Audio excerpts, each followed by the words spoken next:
আমি আজকে ডিমের ঝোল বানাবো।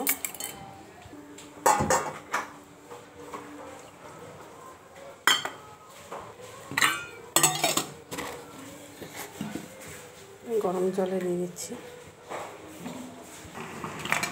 টমাটোটা দিয়ে দিচ্ছি, লঙ্কা, হচ্ছে আদা, রসুন, হচ্ছে পেঁয়াজ, আর একটা লঙ্কা দিয়ে দিচ্ছি। ডিমটা হচ্ছে, দেখুন এটা খুব সিদ্ধ হয়ে গেছে, এটা কি সুন্দর হয়েছে। এবার ঢেলে নেব। এই যে ভাজাটা হয়ে গেছে, তুলে দিচ্ছি, ফোড়ন দিচ্ছি,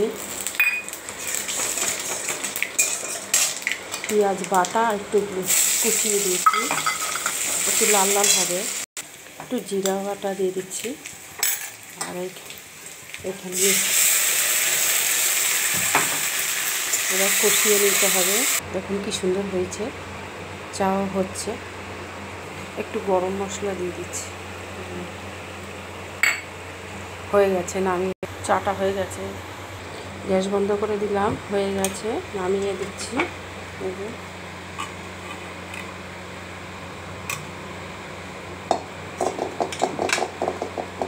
হয়ে গেছে, কি সুন্দর হয়েছে, দেখুন হয়ে গেছে।